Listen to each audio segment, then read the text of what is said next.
प्रवेश कर चुके हैं हिंदी नॉवेल मास्टर की उस गुप्त दुनिया में, जहां कहानियां सिर्फ लिखी नहीं जाती, जाग उठती है। यहां हर छाया के पीछे एक रहस्य छिपा है, हर कदम पर एक अनसुनी फुसफुसाहट, और हर कहानी आपको उस अंधेरे दरवाजे तक ले जाती है जिसे खोलने की हिम्मत हर किसी में नहीं होती। डिस्क्लेमर: इस संसार के सभी पात्र, घटनाएं और स्थान कल्पना के धुएं से जन्मे हैं। इनका किसी वास्तविक व्यक्ति, संस्था या घटना से कोई संबंध नहीं है। यदि कोई समानता लगे तो याद रखिए, संयोग भी कभी कभी कहानी का हिस्सा बन जाता है।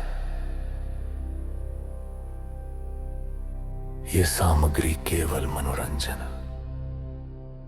और कल्पनाओं की रहस्यमयी यात्रा के लिए है। अध्याय 551 अजीब पैरों के निशान।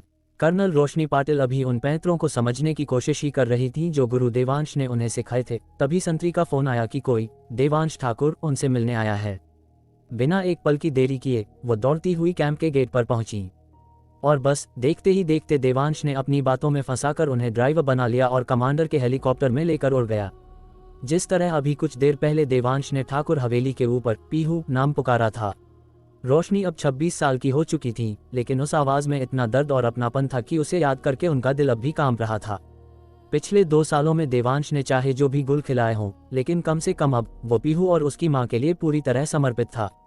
लकी तनेजा और उसके गुर्गों की धज्जियां उड़ाने के बाद रोशनी को लगा था कि अब सब शांत हो जाएगा, लेकिन उन्हें उम्मीद नहीं थी कि देवांश उन्हें सीधे दक्षिण पश्चिम की ओर उड़ने का आदेश देगा। मास्टर देवांश, आपको पहले मुझे बताना होगा कि हम कहाँ जा रहे हैं, ताकि मैं ईंधन भरने का रास्ता तय कर सकूं, रोशनी ने अपनी पेशेवर सलाह दी। उन्होंने मास्टर देवांश कहना इसलिए शुरू किया क्योंकि वो जान चुकी थी कि पीछे बैठा ये नौजवान, जो उम्र में लगभग उनके बराबर ही था, वही मास्टर देवांश है जिसने हाल ही में पूरे महाराष्ट्र में तहलका मचा रखा है। उन्हें आखिरकार समझ आ गया था कि जगदीश कपूर, ईशा देशमुख और विक्रमजीत सिंह जैसे बड़े बड़े दिग्गज उसे नए साल की बधाई देने क्यों आए थे। उसका रुतबा ही ऐसा था। अगर वो सेना में न होती तो शायद वो खुद आगे बढ़कर उन्हें बधाई देने जाती। ज्यादा दूर नहीं जाना है, 2 और पहाड़ियां पार करने के बाद तुम मुझे उतार देना और वापस लौट जाना। शोर कम करने वाले हेडफोन से देवांश की आवाज आई। आप मेरे साथ वापस नहीं आ रहे? रोशनी ने थोड़े आश्चर्य से पूछा। मुझे कुछ जरूरी काम निपटाने हैं, मैं आपको सीधे वहां छोड़ सकती हूँ। रोशनी सचमुच देवांश के साथ और वक्त बिताना चाहती थी ताकि उन्हें बेहतर समझ सके और अगर हो सके तो उन्हें गरुड़ कमांडो फोर्स का चीफ इंस्ट्रक्टर बनने के लिए मना सकें। रोशनी की नेकनियति के सामने देवांश ने सीधे इनकार कर दिया। जरूरत नहीं है, तुम्हारी रफ्तार बहुत धीमी है।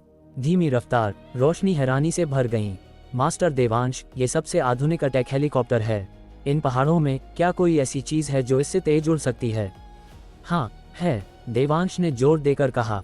कौन? रोशनी ने बड़ी जिज्ञासा से पूछा, यहाँ तक कि अपना सिर घुमाकर देवांश को एकटक देखने लगी। तभी उन्होंने देखा कि देवांश ने अपना हेडसेट उतार दिया, केबिन का दरवाजा खोला और मुस्कुराते हुए कहा, मैं। इतना कहकर देवांश हेलीकॉप्टर से कूद गया, सीधे नीचे की ओर छलांग लगा दी। रोशनी ने ये सब देखा लेकिन दखल नहीं दिया, क्योंकि वो अच्छी तरह जानती थी कि इतनी ऊंचाई से अगर देवांश गलती से गिर भी गया तो भी उसे कुछ नहीं होगा। जहां तक देवांश के शब्द मैं का सवाल था, रोशनी को एक पल के लिए भी उस पर विश्वास नहीं हुआ। आखिरकार इस हेलीकॉप्टर की रफ्तार 315 किलोमीटर प्रति घंटा तक पहुंच सकती थी। चाहे आपकी पल भर की रफ्तार कितनी भी तेज क्यों न हो, क्या आप उस गति को लंबे समय तक बनाए रख सकते हैं? एक अटैक हेलीकॉप्टर से अपनी रफ्तार की तुलना करना, ये तो सरासर खुद को कुछ ज्यादा ही समझना था। रोशनी अभी सोच ही रही थी कि उनकी आंखों के सामने से एक परछाई सन से गुजरी और पलक झपकते ही गायब हो गई। वो क्या था? एक साया? रोशनी आश्चर्य से चिल्ला पड़ी, फिर उनकी आंखें अचानक फैल गईं। ये वो तो नहीं हो सकता। ये सोचते ही रोशनी ने तुरंत हेलीकॉप्टर की गति को अधिकतम तक बढ़ा दिया और जांच करने के लिए उसका पीछा करने लगी। रफ्तार बढ़ाने के बाद उनके बीच की दूरी कुछ कम हुई और आखिरकार उन्होंने साफ देखा कि वो परछाई देवांश ही था, जो अब अपनी गति धीमी कर रहा था, शायद उनके पकड़ने का इंतजार कर रहा था। उन्हें पास आते देख उसने हाथ हिलाया और फिर से एक सन की आवाज के साथ उनकी आंखों के सामने से पूरी तरह गायब हो गया, जबकि वो खुद पूरी रफ्तार में थी। वह एहसास बेहद अवास्तविक था, जिससे रोशनी को ये शक होने लगा कि जो उन्होंने अभी देखा क्या वो कोई भ्रम था।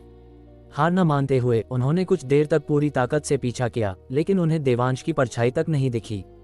ईंधन खत्म होने के डर से उनके पास वापस लौटने के अलावा कोई चारा नहीं था। लेकिन देवांश ने जो नज़ारा अभी दिखाया था वो किसी छेनी और हथौड़े की तरह उनके दिमाग में गहराई से छप गया था, जिसे मिटाना नामुमकिन था। मैंने कभी नहीं सुना कि कोई सिद्ध महागुरु उड़ सकता है, और अगर वे उड़ भी सकते तो निश्चित रूप से इतनी देर तक नहीं। तो उसने ये कैसे किया? शोरगुल वाले हेलीकॉप्टर में रोशनी सदमे से भरी थी। काफी देर सोचने के बाद भी रोशनी को कुछ समझ नहीं आया और आखिरकार उन्होंने सिर हिलाया और आह भरी, देवांश, ओ देवांश, तुम मुझे और कितने झटके दोगे?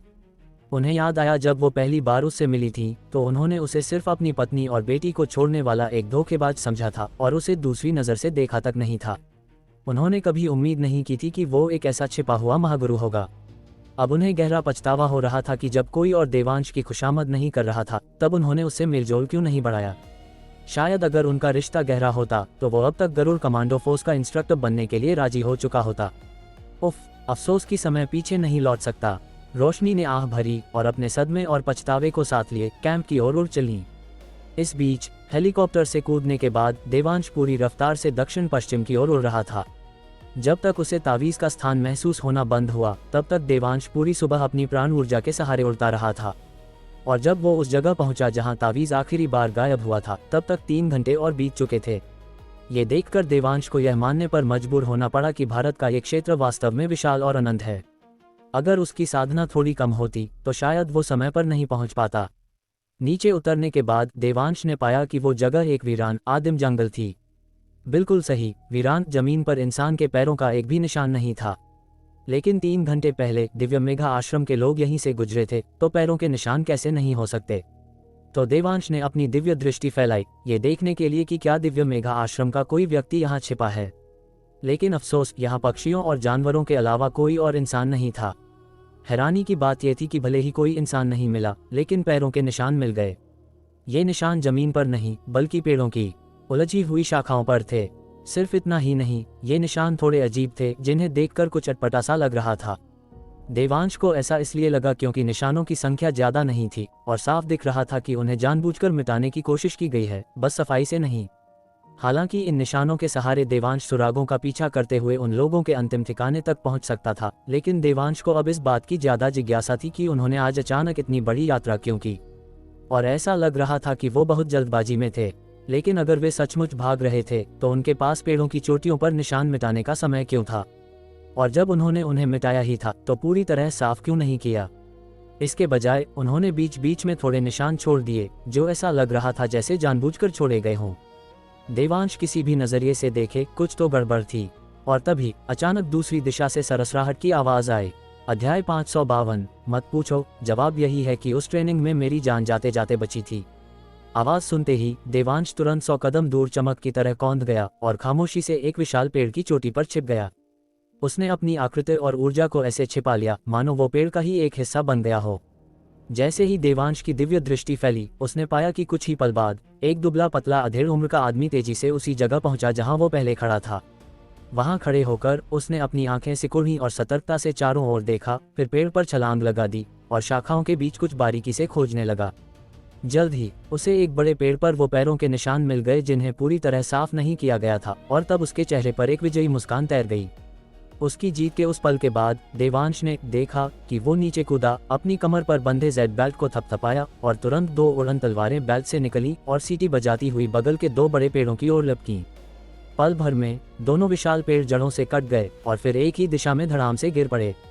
देवांश ने बहुत साफ देखा कि जिस दिशा में दोनों पेड़ गिरे थे वो ठीक वही दिशा थी जिस ओर उन पैरों के निशानों के पंजे इशारा कर रहे थे। पेड़ों को काटने के बाद उस दुबले व्यक्ति ने अपनी तलवारें वापस बुलाईं और उन्हें बेल्ट में रख लिया, जबकि वो खुद एक बार फिर आगे बढ़ गया। क्या ये पीछा करने वालों के लिए निशान छोड़ा जा रहा है? इसका मतलब है कि उसके पीछे और भी लोग हैं। देवांश ने यह नज़ारा देखा और तुरंत उस व्यक्ति की हरकतों का कारण समझ गया। और उसे आखिरकार समझ आ गया कि दिव्य मेघा आश्रम ने वो निशान क्यों छोड़े थे, जो दिखने में तो जल्दबाजी में छूटे हुए लग रहे थे, लेकिन असल में बड़ी सावधानी से बनाए गए थे। ये सोचते ही देवांश को इस बात की परवाह नहीं थी कि वो आदमी दिव्य मेघा आश्रम के लोगों को ढूंढ पाता है या नहीं। उसने सीधे उस पर एक लोकेशन तावीज चिपका दिया और साथ में कुछ अतिरिक्त ट्रैकिंग तावीज भी जोड़ दिए। उसे विश्वास नहीं था कि इतने सारे तावीज़ों के बाद भी सामने वाला उन्हें तोड़ पाएगा। बेशक देवांश को नहीं लगता था कि उस दुबले आदमी को दिव्य मेघा आश्रम के लोगों से मिलने का मौका मिलेगा। कारण बहुत सरल था, छोड़े गए निशानों से यह साफ पता चलता था कि दिव्य मेघा आश्रम को पता था कि कोई उनका पीछा कर रहा है, इसलिए उन्होंने जानबूझकर वो आधे अधूरे निशान छोड़े थे। उनका मकसद इन पीछा करने वालों को ये सोचने पर मजबूर करना था कि वे बहुत डरे हुए हैं और घबराहट में भाग रहे हैं, लेकिन असलियत में वे शायद इन पीछा करने वालों को अपनी उंगलियों पर नचा रहे थे, उन्हें किसी खास जगह पर फंसाने के लिए, ताकि वहां उन सबका सफाया किया जा सके। और चूंकि सामने वाला पक्ष उसका लोकेशन तावीज तोड़ सकता था, इसका मतलब था कि उनके पास तावीज़ों का कोई माहिर मौजूद था। इसलिए उस समय ये पीछा करने वाले शायद सामने वाले द्वारा पहले से बिछाए गए तावीज़ों के महाजाल में फंसकर पूरी तरह नष्ट हो जाएंगे, बिना दिव्य मेघा आश्रम के लोगों से मिले ही। देवांश कोई मसीहा नहीं था, इसलिए उसका सामने वाले को चेतावनी देने का कोई इरादा नहीं था। हालांकि अगर मैं इनके साथ मिल जाऊं और इनका इस्तेमाल ढाल की तरह करूं, तो दिव्य मेघा आश्रम के लोग शायद मुझ पर ध्यान न दें। इस तरह मैं दुश्मन को चौकन्ना नहीं करूंगा। आखिरकार अगर देवांश अकेले उस जाल में घुसता, तो भले ही वो मौके पर मौजूद जालों के आधार पर भ्रमजाल का उपयोग करके सामने वाले की शक्ल और सही ठिकाना पता लगा सकता था, लेकिन ऐसा करने पर सामने वाले को पता चल जाता कि कोई बहुत शक्तिशाली व्यक्ति आ गया है, और फिर पूरा दिव्य मेघा आश्रम शायद पूरी तरह छिप जाता और गायब हो जाता। अगर वो उन्हें सटीक रूप से नहीं ढूंढ पाता, तो उन्हें दोबारा खोजना आसमान पर चढ़ने जैसा मुश्किल होता।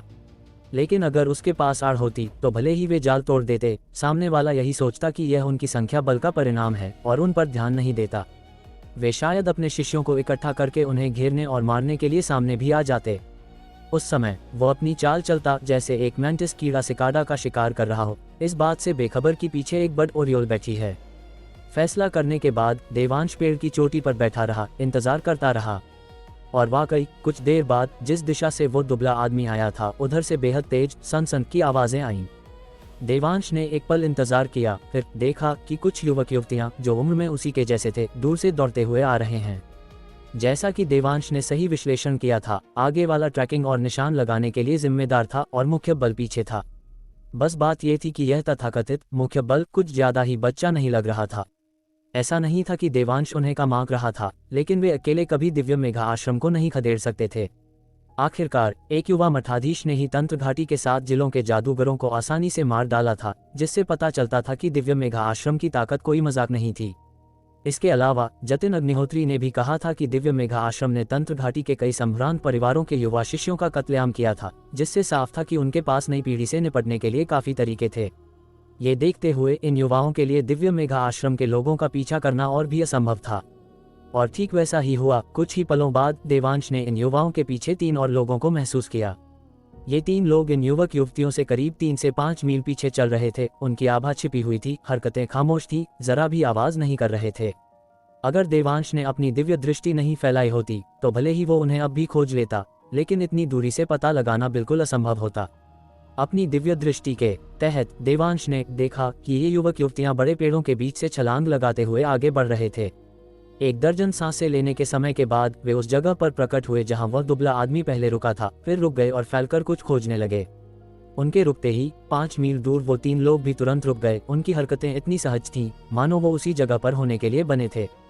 देवांश ने तब उन 3 लोगों को ध्यान से देखा और पाया कि वे सभी उम्रदराज थे, यहाँ तक कि सबसे छोटा भी सफेद बालों वाला था। साफ था कि ये तीनों इन युवाओं के अंगरक्षक थे, और हालात देखकर लग रहा था कि उन युवाओं को पता भी नहीं था कि 3 बुजुर्ग उनका पीछा कर रहे हैं। देवांश ये समझ सकता था, आखिर बड़े परिवारों को सबसे ज्यादा डर इसी बात का होता है कि उनका कोई वारिस न बचे। तो ये युवा किसी बड़े परिवार या संप्रदाय से होने चाहिए, जिन्हें अनुभव प्राप्त करने के लिए बाहर भेजा गया था। लेकिन उन्हें इस अनुभव के दौरान उनके सचमुच मारे जाने का डर था, इसलिए उन्होंने उनकी रक्षा के लिए 3 शक्तिशाली बुजुर्गों को भेजा।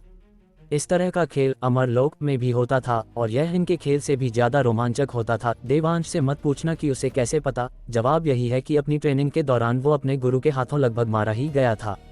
दूसरों के दाव रक्षक अंगरक्षक तब दखल देते थे जब उनका शिष्य हार मानने वाला होता था, लेकिन उसका गुरु हमेशा तब तक इंतजार करता था जब तक कि उसकी प्राण ऊर्जा पूरी तरह खत्म न हो जाए। कई बार तो देवांश को यह भी शक होता था कि क्या उसका कंजूस गुरु सचमुच उन राक्षसी जानवरों के हाथों उसे अपने इस शिष्य को मरवा देना चाहता है।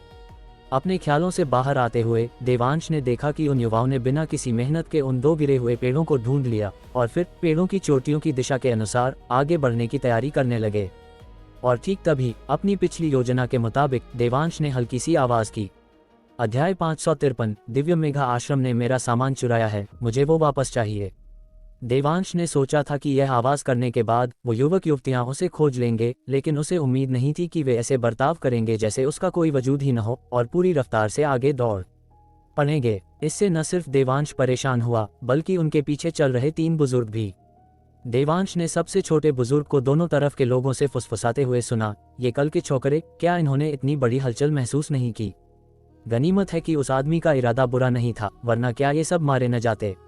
एक और ज्यादा उम्रदराज बुजुर्ग ने ये सुना और आह भरते हुए सिर हिलाया, लेकिन कुछ कहा नहीं।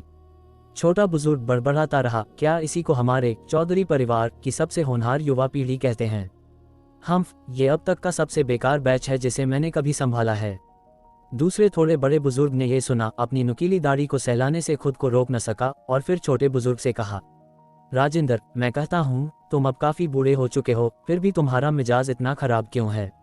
हर बैच को तुम सबसे बेकार बताते हो, फिर भी ऐसा कैसे है कि हमारे चौधरी परिवार की ताकत बढ़ती ही जा रही है? सिर हिलाकर आह भरने वाले बुजुर्ग बलदेव ये सुनकर हंस पड़े। पता चला कि उनकी वो आह युवाओं के लिए नहीं बल्कि राजेंद्र तीसरे भाई के लिए थी। जसवंत, दूसरा भाई सही कह रहा है, मुझे लगता है कि तुम युवाओं से कुछ ज्यादा ही उम्मीदें रखते हो। जब तुम उनकी उम्र के थे क्या तुम प्रवेश स्तर तक भी पहुंच पाए थे? इसके अलावा पेड़ की चोटी पर बैठा वो लड़का बेहद अच्छी तरह छिपा हुआ है और उसमें मारने की कोई नियत नहीं है। वो तो बस हवा थी जिससे पत्ते हिले, भला वे उसे कैसे खोज सकते थे? सिर हिलाने वाले बुजुर्ग ने मुस्कान के साथ कहा, उनके शब्दों में दयालुता थी। बड़े भैया, हमें क्या करना चाहिए? हम उन बच्चों को बस आगे भागते हुए तो नहीं देख सकते ना? राजेंद्र ने चिंता से कहा। बलदेव चौधरी बड़े भैया ने यह सुना, मुस्कुराए और सिर हिलाया, कोई बात नहीं, मैं एक चाल चलूंगा और उस लड़के को पेड़ से नीचे गिरा दूंगा।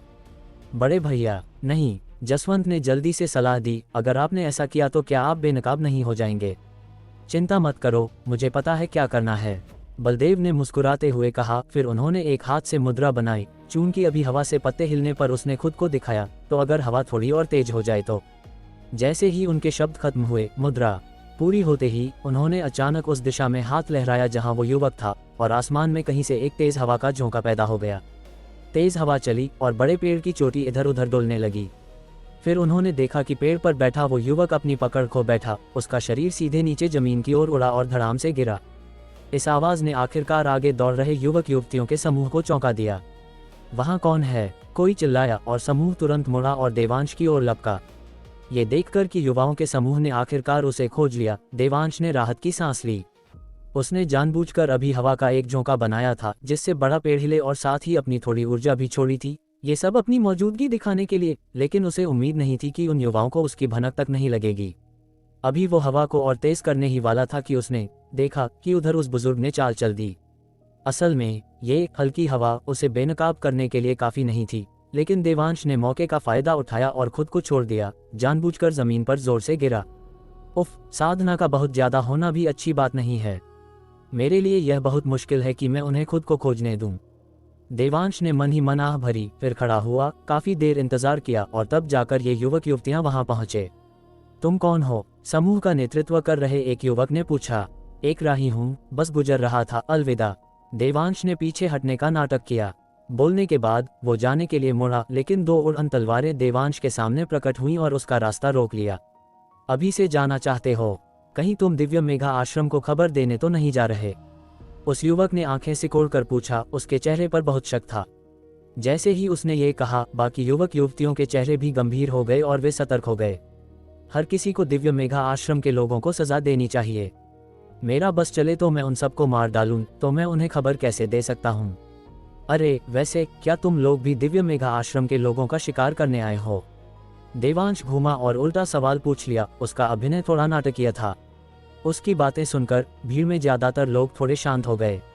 एक खूबसूरत लड़की तो मुस्कुराई और बोल पड़ी, हाँ क्या आप भी उनका शिकार करने आए हैं?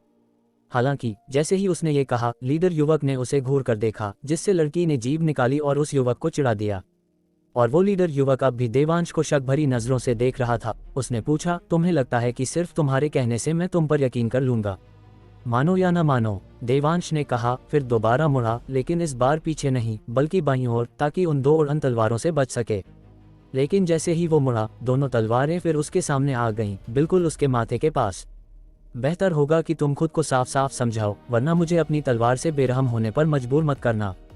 लीडर युवक ने आंखें सिकोड़ते हुए कहा, अगर जिगर है तो मुझे मारने की कोशिश करो। देवांश ने मुस्कुराते हुए कहा। उसके चेहरे पर डर का नामो निशान नहीं था।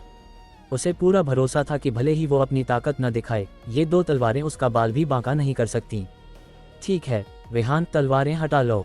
मैंने अभी चेक किया, ये दिव्य मेघा आश्रम का नहीं है। इस पर कोई काली प्रेत शक्ति नहीं है। एक लंबी, गोरी और नाजुक दिखने वाली युवती ने कहा। उसकी भौहें थोड़ी तनी हुई थीं। विहान चौधरी ने यह सुना और उसकी तनी हुई भौहें तुरंत ढीली हो गईं। उसका शक भरा चेहरा भी काफी शांत हो गया। दोनों उड़न तलवारें भी तेजी से वापस उसके हाथ में आ गईं, जहां उसने उन्हें अपनी कमर पर बंधे जेड बेल्ट में रख लिया। भाई, मैं अभी के लिए माफी मांगता हूँ। ऐसे नाजुक समय में थोड़ा नर्वस होना लाजिमी है, विहान चौधरी ने मुट्ठी बांधकर देवांश से कहा। इस लड़के की साधना थोड़ी कम है, लेकिन गलती मानने का इसका तरीका काफी सही है, बुरा नहीं। देवांश ने मन ही मन सोचा, फिर हाथ हिलाया और कहा, कोई बात नहीं, असामान्य समय में असामान्य उपाय करने पड़ते हैं, मैं समझता हूँ। भाई तो बहुत दरिया दिल हैं, विहान ने मुस्कुराते हुए कहा। फिर अपना परिचय दिया। भाई, मेरा नाम विहान चौधरी है। मैं तंत्र घाटी के सांगली जिले के चौधरी परिवार से हूँ। ये सब हमारे चौधरी परिवार के शिष्य हैं। मेरा नाम देवांश ठाकुर है, मुंबई के वली इलाके से। देवांश ने सच कहा। जैसे ही उसने ये कहा, उन सभी युवक युवतियों के माथे पर शिकन आ गई। उन्होंने मुंबई में देवांश ठाकुर नाम के किसी व्यक्ति के बारे में कभी नहीं सुना था, और वैसे भी दिव्य मेघा आश्रम ने केवल दक्षिण पश्चिम क्षेत्र में ही मुसीबत खड़ी की थी। उन्होंने कई जिले दूर मुंबई के किसी व्यक्ति को कैसे परेशान कर दिया? विहान ने पूछा। मुंबई तो यहाँ से हजारों किलोमीटर दूर है, आप यहाँ कैसे आ गए? दिव्य मेघा आश्रम ने मेरा सामान चुराया है और मैं उसे वापस लेने आया हूँ, देवांश ने बड़े यकीन के साथ कहा। बिल्कुल सही। देवांश की डिक्शनरी में वो ऊर्जा मणियां जन्मजात उसी की थीं, वे बस अस्थायी रूप से दिव्य मेघा आश्रम द्वारा चुरा ली गई थीं। उसे आश्चर्य था कि क्या ये सुनकर दिव्य मेघा आश्रम के लोग खून की उल्टियां नहीं करने लगेंगे। अध्याय 554। शेर हमेशा सबसे धीमे वाले को पहले खाता है। भले ही देवांश का कारण थोड़ा बेतुका लग रहा था, फिर भी विहान चौधरी और उसके साथियों ने उस पर विश्वास कर लिया। आखिरकार दिव्य मेघा आश्रम ने इतने पाप और हर तरह के अत्याचार किए थे, तो यह नामुमकिन नहीं था कि उन्होंने इस नौजवान से कुछ चुराया हो। तो आप यहाँ तक कैसे पहुँचे? विहान ने अभी पूरी तरह से अपनी सतर्कता कम नहीं की थी, इसलिए उसने फिर पूछा। आखिरकार यह एक वीरान जंगल था। भले ही इस नौजवान में कुछ हुनर हो, लेकिन ये संयोग से यहाँ नहीं आ सकता था। मैंने सुना था कि दिव्य मेघा आश्रम बड़े पैमाने पर पलायन कर रहा है, इसलिए मैं खबरों का पीछा करते हुए उन्हें ट्रैक करते हुए यहाँ तक आ गया, देवांश ने कहा। हालांकि उसने सुना नहीं था, बल्कि खुद महसूस किया था। देवांश की बात सुनकर विहान की रही सही शंका भी दूर हो गई, क्योंकि दिव्य मेघा आश्रम वाकई बड़े पैमाने पर आगे बढ़ रहा था। वे पलायन नहीं कर रहे, उन्हें हमारे तंत्र घाटी के 7 जिलों द्वारा मिलकर घेरा और दबाया जा रहा है। उन्हें एहसास हो गया कि हालात बुरे हैं, इसलिए वे जल्दबाजी में भाग रहे हैं, विहान ने समझाया। तो ये बात है, कोई आश्चर्य नहीं कि वे इतनी तेजी से भागे, देवांश ने खुद से बड़बड़ाया।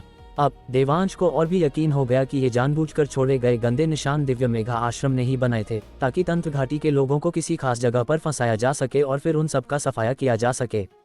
चूंकि आप भी दिव्य मेघा आश्रम को ढूंढ रहे हैं, तो चलिए साथ चलते हैं। हमें वैसे भी उन आश्रम वालों को मारना ही है, तो एक दूसरे का ख्याल रखने के लिए कोई साथ हो तो अच्छा रहेगा, विहान ने निमंत्रण दिया। बस इसी लाइन का तो मुझे इंतजार था, देवांश ने मन ही मन सोचा, लेकिन उसने जानबूझकर सहमत होने से पहले एक पल के लिए विचार करने का नाटक किया। वो बहुत जल्दी राजी नहीं हो सकता था, वरना सामने वाले को लगता कि वो कोई चाल चल रहा है। हालांकि उसकी इसी हिचकिचाहट ने विहान और बाकी लोगों को उसकी सच्चाई पर और ज्यादा भरोसा दिला दिया। हम काफी तेज दौड़ते हैं, क्या भाई देवांश हमारे साथ चल पाएंगे? विहान ने पूछा। मेरी रफ्तार ठीक ठाक है, देवांश ने विनम्रता से कहा। ठीक है, तो साथ चलने की पूरी कोशिश करना। अगर सचमुच मुमकिन नहीं हुआ तो हम कुछ और सोचेंगे, विहान ने कहा। देवांश को सिर हिलाते देख उसने सबको फिर से निकलने का इशारा किया। विहान के पास 2 ऐसे तावीज़ थे जो लोगों को तेज दौड़ने में मदद कर सकते थे। हालांकि ये उसे उसके परिवार ने आत्मरक्षा के लिए दिए थे, इसलिए वो उन्हें तब तक इस्तेमाल नहीं करना चाहता था जब तक कि कोई बहुत नाजुक घड़ी न आ जाए।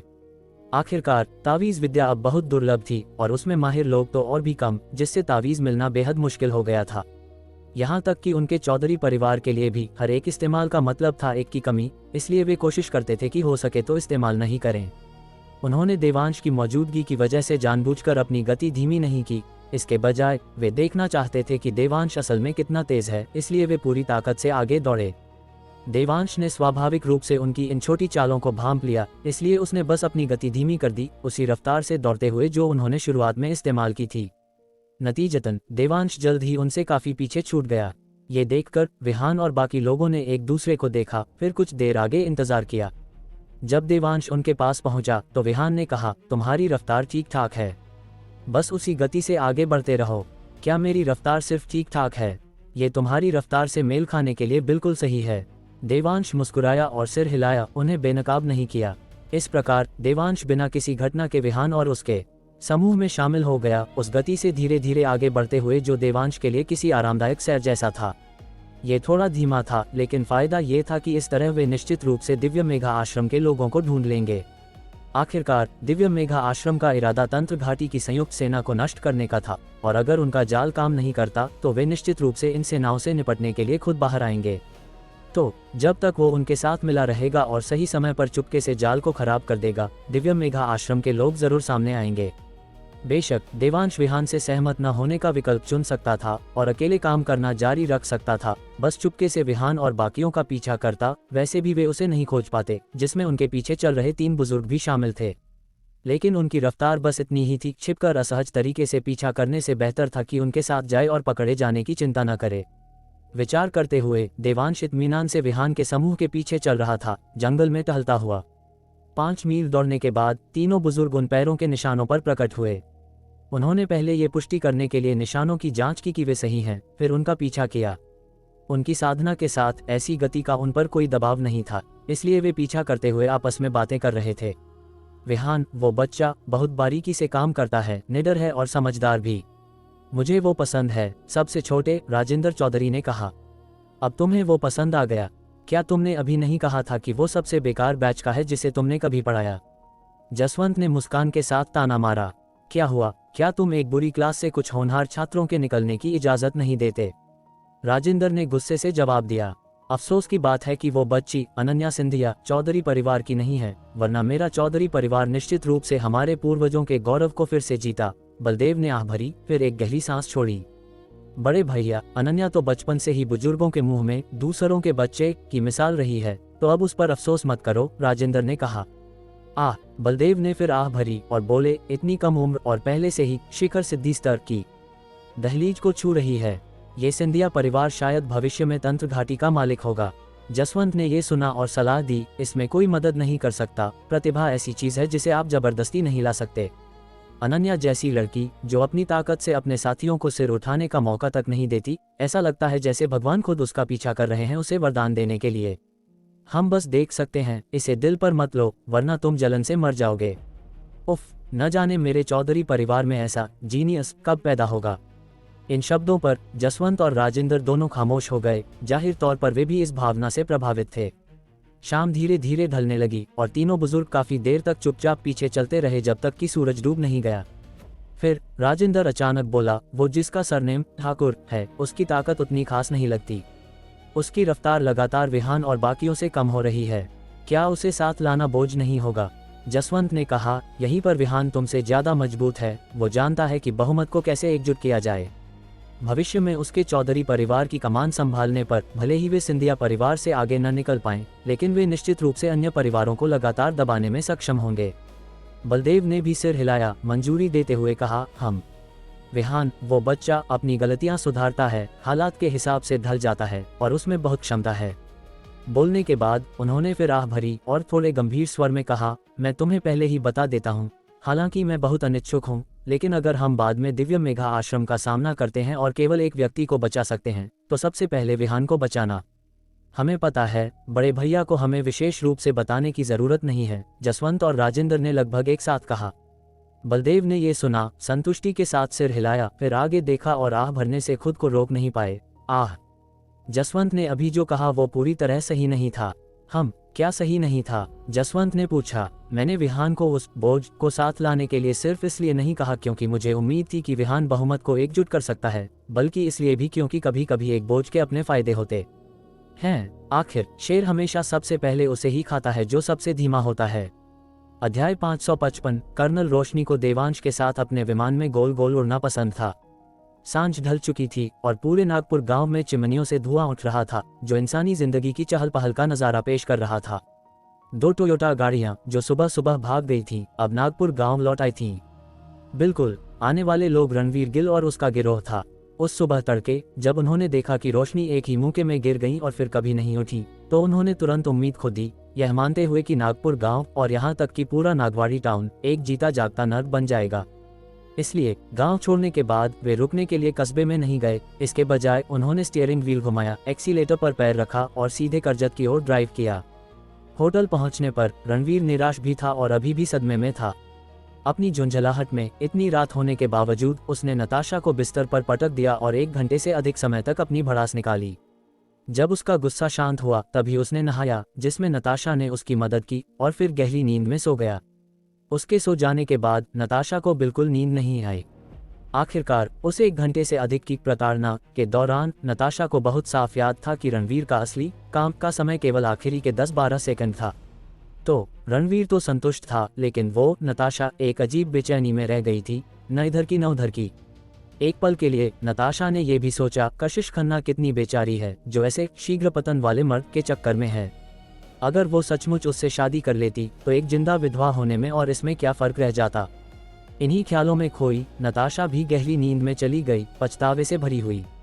अगले दिन वो मजे से सो रही थी जब रणवीर ने उसे जगाया। पहले तो उसे कुछ समझ ही नहीं आया, लेकिन पूरी तरह जागने के बाद उसे अचानक एहसास हुआ कि वो रणवीर के बिस्तर पर सो रही है। इसलिए उसने सक्रिय रूप से सहयोग करना शुरू कर दिया, जिससे रणवीर अविश्वसनीय रूप से उत्साहित हो गया। इस काम के दौरान नताशा ने देखा कि रणवीर विशेष रूप से जोश में लग रहा था, तो वो पूछे बिना न रह सकी, आज इतने खुश क्यों हो? कर्नल, रोशनी मरी नहीं है, नागपुर गांव कीचड़ में नहीं दफन हुआ और उस परछाई को रोशनी ने धज्जियां उड़ाकर खत्म कर दिया। कोई कह सकता है रोशनी ने अकेले दम पर पूरे नागपुर गांव को बचा लिया। रणवीर ने कहा। वो बेहद उत्तेजित था।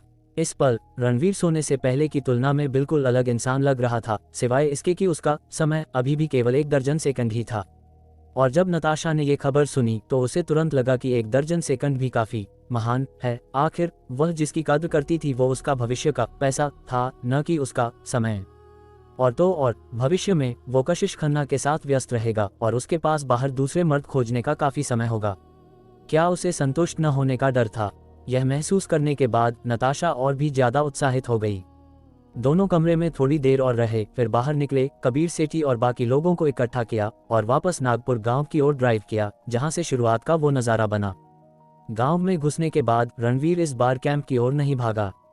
इसके बजाय वो पुल के पास रुका और उन ग्रामीणों से पूछा जो आपदा के बाद वहां जमा हुए थे, गांव वालों, क्या तुम्हें पता है कि कैप्टन रोशनी पाटिल का कोई शौक है? रणवीर ने पूछते हुए अपनी जेब से सिगरेट निकाली और एक एक करके बांटने लगा।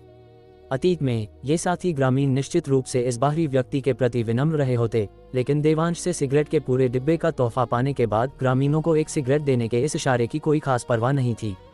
ऐसा नहीं था कि वे घमंडी थे, बल्कि सुबह की घटनाएं अभी भी उनके दिमाग में ताज़ा थीं। वे जानते थे कि इन 2 गाड़ियों ने किसी भी बूढ़े, कमजोर, बीमार या विकलांग को नहीं बचाया था, बल्कि अपनी जान बचाकर सबसे पहले भागे थे।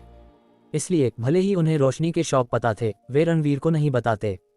रणवीर ने देखा कि इन ग्रामीणों ने सिगरेट तो ले ली, लेकिन उससे एक शब्द भी कहने से इनकार कर दिया। छोटे नवाब रणवीर, तुमसे सवाल पूछ रहे हैं, क्या तुम सब बहरे हो? विक्की पाटिल ने यह देखकर तुरंत गुस्से में चिल्लाया। वो जानता था कि अब वो तुषार यादव के संबंधों पर भरोसा नहीं कर सकता, इसलिए वो केवल रणवीर की खुशामद करने की पूरी कोशिश कर सकता था। क्या तुम कर्नल रोशनी के सामने यह बात दोबारा कहने की हिम्मत रखते हो? विट्ठल काका, जो विक्की की पहचान नहीं जानते थे, तुरंत खड़े हो गए और करारा जवाब दिया। तुम? विक्की जाहिर तौर पर हिम्मत नहीं कर सकता था और उसे यह उम्मीद भी नहीं थी कि यह आम आदमी सीधे उसकी कमजोर नस दबा देगा, जिससे वो बेहद शर्मिंदा और गुस्से में आ गया। अभी वो अपनी पहचान बताने ही वाला था कि रणवीर बोल पड़ा, काका और बुजुर्गों, जब तक आप मुझे कैप्टन रोशनी की पसंद बताएंगे, एक बार तस्दीक हो जाने पर मैं निश्चित रूप से आपको मुनमांगा इनाम दूंगा। ये मुनमांगा कितना होता है? विट्ठल काका ने तुरंत पूछा। जैसे ही उन्होंने ये कहा, आसपास के साथी ग्रामीणों ने तुरंत उन्हें घेर लिया, ये कहते हुए कि वो पैसों का लालची और एहसान फरामोश है। लेकिन विट्ठल काका ने उन्हें पूरी तरह नज़रअंदाज कर दिया और उत्सुकता से रणवीर की ओर देखा, शायद उसके जवाब का इंतजार कर रहे थे। अगर यह सच हुआ तो मैं तुम्हें इतना दूंगा। रणवीर ने एक उंगली उठाई। 1000? विट्ठल काका ने पूछा, थोड़े आश्चर्य से। आखिरकार ये सिर्फ बोलने की बात थी और उसकी कीमत 1000। लेकिन उनकी हैरानी के लिए रणवीर ने सिर हिलाया और इससे पहले कि वो निराश होते, रणवीर ने कुछ ऐसा कहा जिसने सबको चौंका दिया। 10,000। 10,000! ये सुनकर ग्रामीणों के मुंह से अनायास ही चीख निकल गई। वे हैरान हुए बिना नहीं रह सके, क्योंकि साल की शुरुआत से अंत तक अथक परिश्रम करने पर भी वे शायद 10,000 रुपये नहीं कमा पाते थे। अब सिर्फ कर्नल रोशनी की पसंद बताकर वे आसानी से अपनी साल भर की कमाई के बराबर आय प्राप्त कर सकते थे। ये लालच वाकई उनके लिए बहुत बड़ा था, लेकिन उन्हें चिंता थी कि रणवीर कर्नल रोशनी को नुकसान पहुंचा सकता है, इसलिए इतने बड़े लालच के सामने भी वे चुप रहे। केवल विट्ठल काका कोशिश करने के लिए उत्सुक थे। उन्होंने पूछा, क्या तुम अपनी जुबान के पक्के हो? स्वाभाविक रूप से मैं अपनी जुबान का पक्का हूँ। अगर तुम अपनी बात से मुकर गए तो मैं अपनी इज्जत की कसम खाता हूँ। अगर मैं अपनी बात से मुकरा तो मैं इस पुल से कूद जाऊंगा। रणवीर ने नागपुर पुल की ओर इशारा करते हुए कहा। ठीक है, कर्नल रोशनी की पसंद है।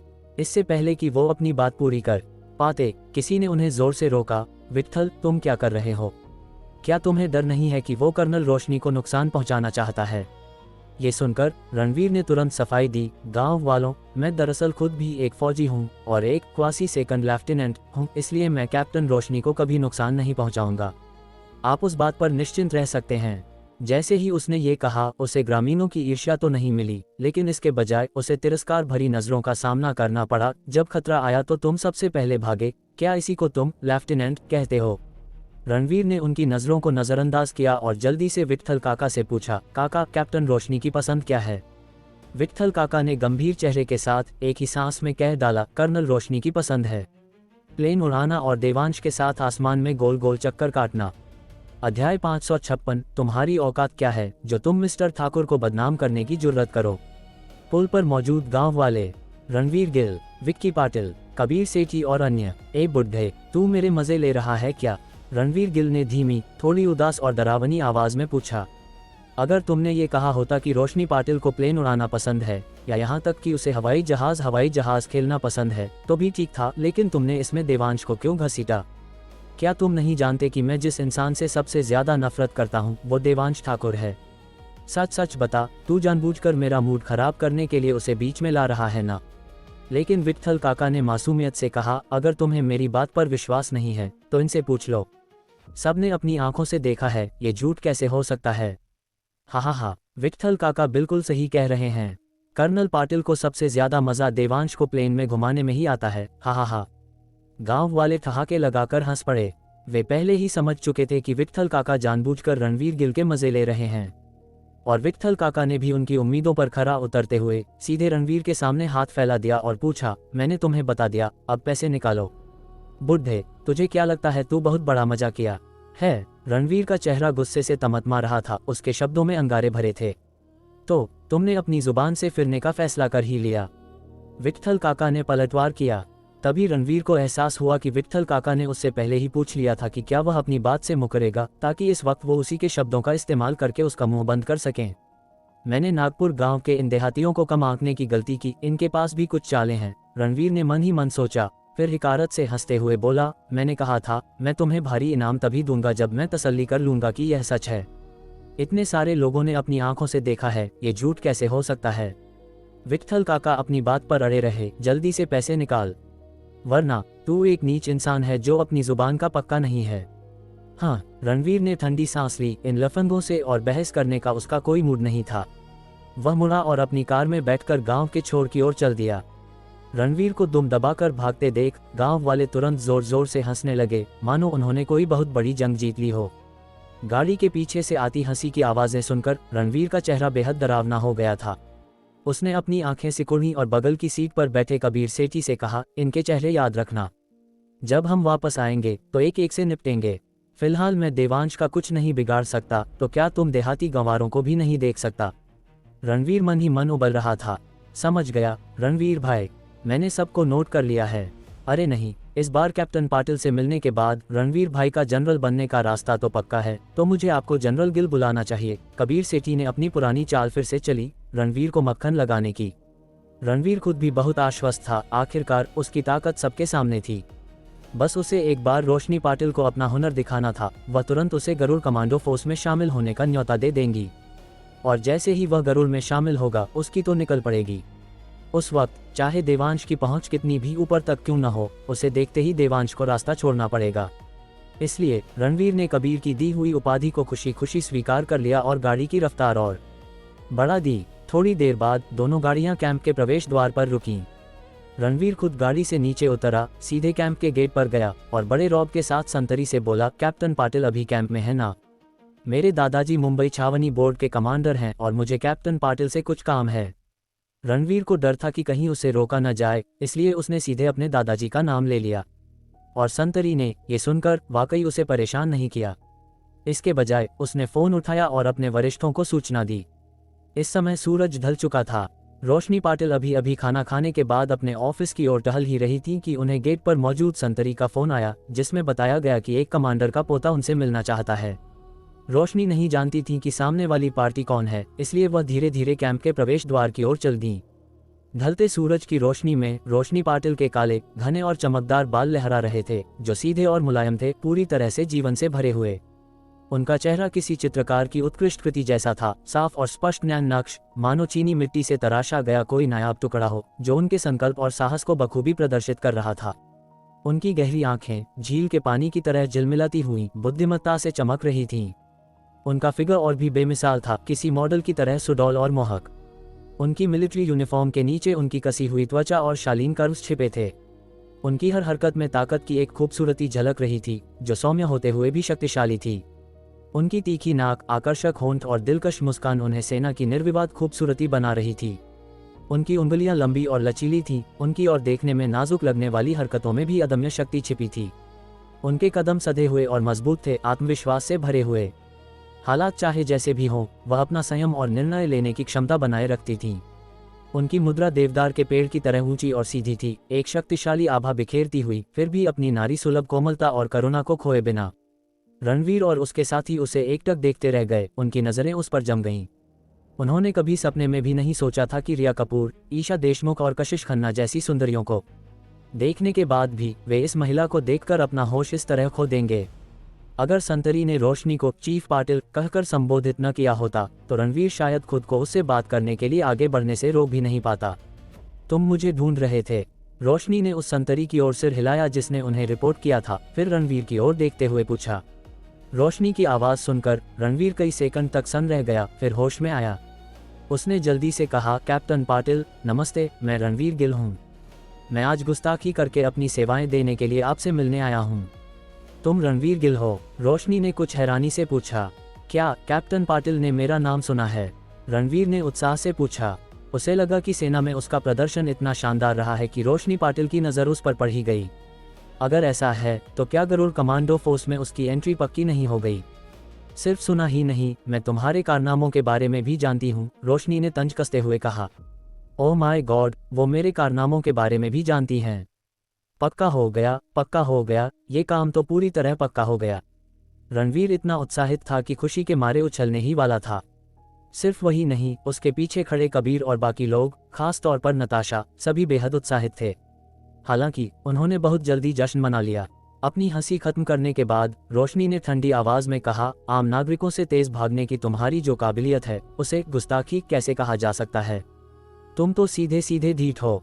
मुझे नहीं पता कि तुम में यहाँ आकर अपनी सेवाएं देने की हिम्मत कहाँ से आई। क्या तुम मुझे हंसा हंसा कर मारने का इरादा रखते हो? उद्धरण चिन्ह ... उद्धरण चिन्ह। रणवीर पूरी तरह से हक्का बक्का रह गया। वह पहले ही उस दिन के सपने देख रहा था जब वह गरुड़ कमांडो फोर्स में शामिल होगा और कैसे उसके पुराने क्लासमेट्स और मौजूदा साथी उसे जलन भरी नजरों से देखेंगे। लेकिन रोशनी पाटिल ने पासा पूरी तरह पलट दिया, जिससे वह बुरी तरह घबरा गया। लेकिन सब कुछ तो तय था ना। अचानक एन मौके पर सब कैसे बदल गया। तो जब आपने कहा कि आप उसके कारनामों के बारे में जानती हैं, तो असल में आप उसके शर्मनाक कारनामों के बारे में जानती थीं। लेकिन कल सारे फौजी लोगों को बचाने में व्यस्त थे और किसी ने उस पर ध्यान नहीं दिया।